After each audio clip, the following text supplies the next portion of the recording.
नमस्ते, स्वागत है आप सभी लोगों का आज के सेशन में। और आज का जो स्पेशल सेशन है ये है रक्षाबंधन सेशन, यानी कि जो पवित्र सा एक सुंदर सा भारतीयों का त्यौहार है जो सदियों से सालों से मनाया जा रहा है, जिसमें भाई और बहन समाज एक दूसरे को राखी बांधते हुए, क्योंकि इसके पुराने इतिहास पे चले जाएं तो कहीं ना कहीं गांव देहात से अगर जो लोग जुड़े होंगे तो देखा होगा कि जो नाई होता है, जो एक पूरे गांव के लिए एक नाई होता है, वो सबको राखी बांधता है। ब्राह्मण देवता राखी बांधते हैं। बेसिकली एक तरीके की वायदा है, एक तरीके का कसम है जो एक दूसरे की रक्षा के लिए लिया जा रहा है।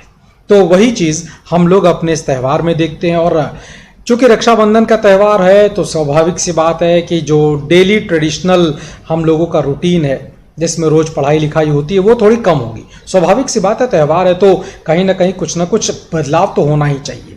फिर इस साल 2020 में, जिसमें मार्च के महीने से ढेर सारे बदलाव ही बदलाव चल रहे हैं, तो इसमें हम अपना रक्षाबंधन भी मनाएंगे, अच्छे से मनाएंगे, ध्यान से मनाएंगे, ताकि किसी तरह की कोई परेशानी हमें, हमारे घर परिवार के लोगों को ना होने पाए।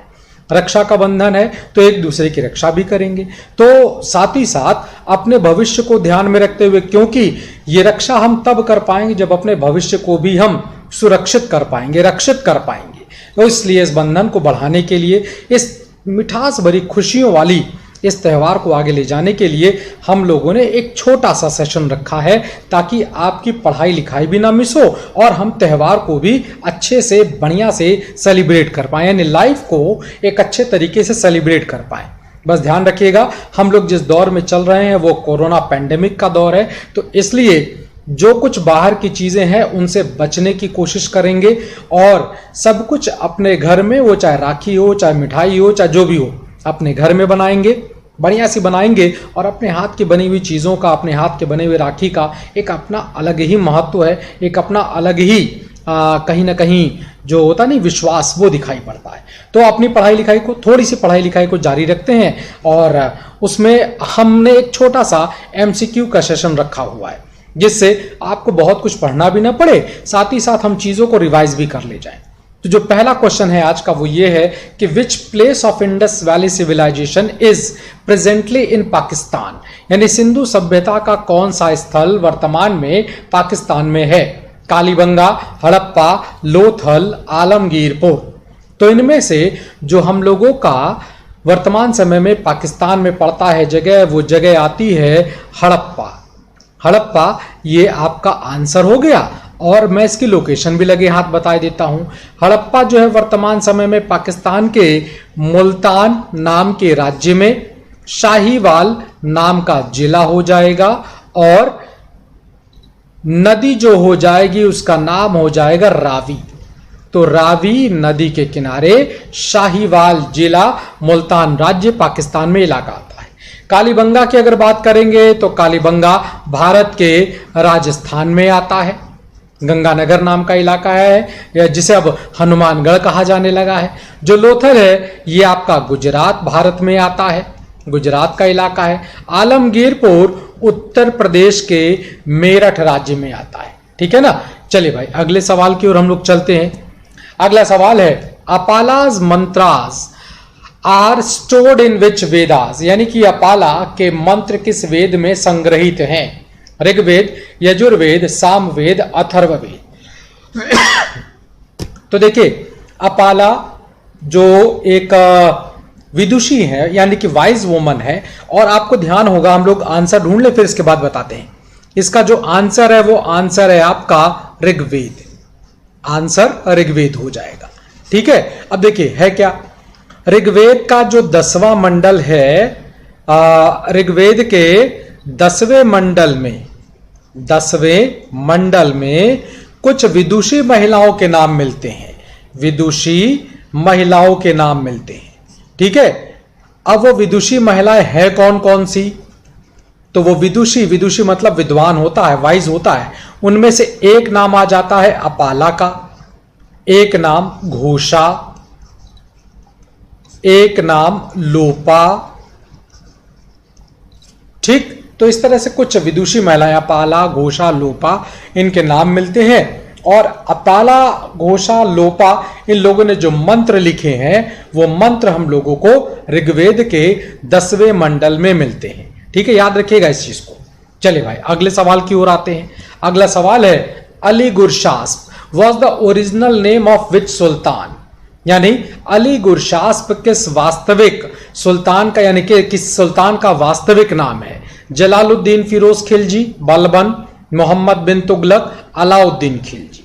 तो देखिए अली गुरशास्प जिस एक शासक का वास्तविक नाम है वो व्यक्ति या वो सुल्तान है अलाउद्दीन खिलजी, यानी जो आंसर हो जाएगा वो हो जाएगा अलाउद्दीन खिलजी।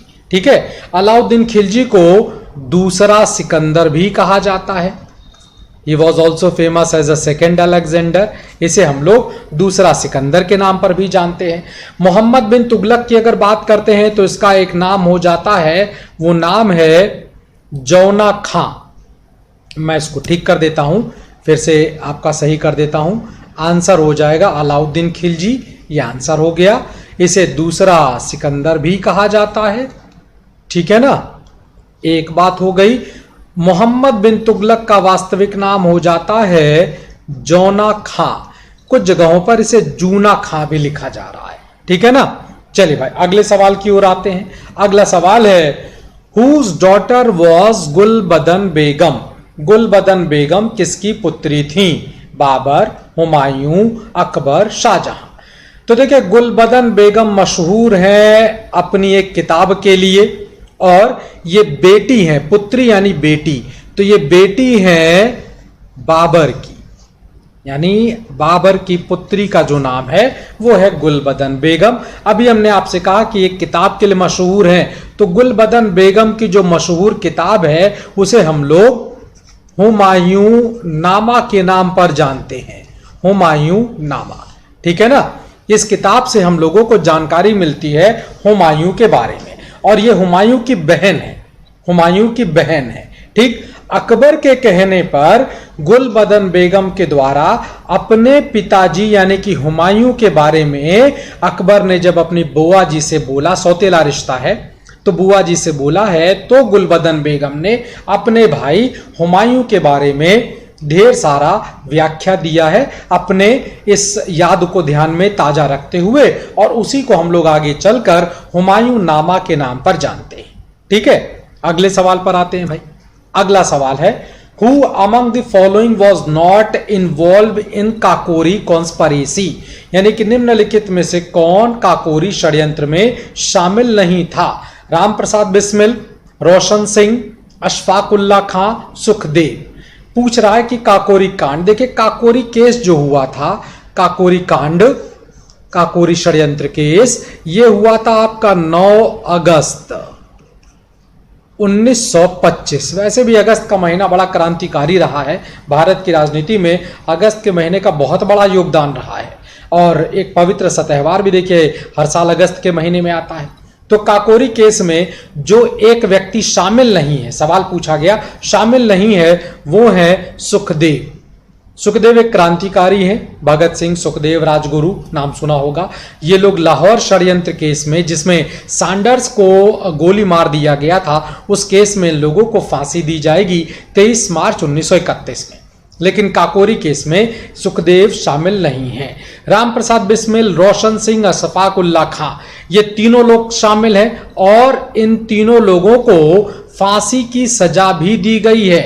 ये तीनों लोग फांसी की सजा पा चुके हैं, यानी कि लोगों को फांसी की सजा दी गई काकोरी केस के लिए। ठीक है ना, तो इनको फांसी की सजा भी दी गई है। और साथ ही साथ राम प्रसाद बिस्मिल ने एक बहुत सुंदर सा प्यारा सा गीत लिखा है, जिसे हम लोग कहते हैं सरफरोशी की तमन्ना।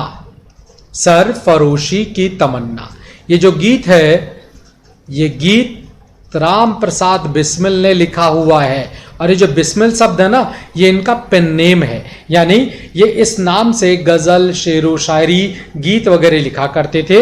इनका नाम पंडित राम प्रसाद है। ठीक है, चलिए भाई अगले सवाल और अंतिम सवाल पर है, क्योंकि थोड़ा पढ़ाई करना है ना, आज बहुत ज्यादा नहीं पढ़ाई करना है क्योंकि अच्छा सा त्योहार है। Which one of the following was not a movement led by Mahatma Gandhi, यानी कि निम्नलिखित में से कौन एक महात्मा गांधी के नेतृत्व में चलने वाला आंदोलन नहीं था। Non cooperation, civil disobedience movement, quit India movement, home rule league movement. तो पूछा गया कि इसमें से गांधी जी ने किसका नेतृत्व नहीं किया है। तो अगर हम लोग खुले तौर पर अगर बात करें तो जिस एक आंदोलन का नेतृत्व गांधी जी ने नहीं किया, अप्रत्यक्ष तौर पर आगे चलकर वो जुड़ जाएंगे जरूर इस बात से, लेकिन नेतृत्व होम रूल लीग का गांधी जी ने नहीं किया है। ये आंदोलन होम रूल लीग दो तरह से चलता है। एक जिसे चलाया गया बाल गंगाधर तिलक के द्वारा, जिसे इंडियन होम रूल लीग के नाम पर जाना जाता है, और एक लीड किया गया है एनी बेसेंट के द्वारा, जिसे all India home rule league के नाम पर जाना जाता है। इन दोनों लोगों ने 1916 के साल में इस आंदोलन का नेतृत्व किया है। बाकी बचे तीन आंदोलन, नॉन कोऑपरेशन 1920 1920 में गांधी जी के द्वारा शुरू किया गया, सिविल डिसोबीडियन मूवमेंट 1930 गांधी जी के द्वारा लीड किया गया, क्विट इंडिया मूवमेंट 1942 ये भी गांधी जी के द्वारा लीड किया गया। वो बात अलग है कि आगे चलकर बाल गंगाधर तिलक साहब की मृत्यु और एनी बेसेंट साहिबा से होने वाले तकरार के बाद वो अपने वापस चली जाती हैं अपने आयरलैंड की ओर। तो होम रूल लीग जो मूवमेंट है जो कमजोर सा पड़ गया 1919 और 1920 के दौर में, तो गांधी जी ने फिर इसको लीड किया है, लेकिन वास्तविक रूप से इसे बाल गंगाधर तिलक और एनी बेसेंट के द्वारा लीड किया गया है। ठीक है, चलिए भाई, तो आज के लिए हम लोग इतना ही सेशन रखते हैं। एक बार फिर से आपको ढेर सारी रक्षाबंधन की शुभकामनाएं। अच्छे से मनाइए, प्यार से मनाइए और ढेर सारी खुशियां, ये त्यौहार आपके जीवन में ढेर सारी खुशियां लेकर आए। इन ढेर सारे आशीर्वाद के साथ, इन ढेर सारी शुभकामनाओं के साथ एक बार फिर से रक्षाबंधन की ढेर सारी मुबारकबाद। नमस्कार।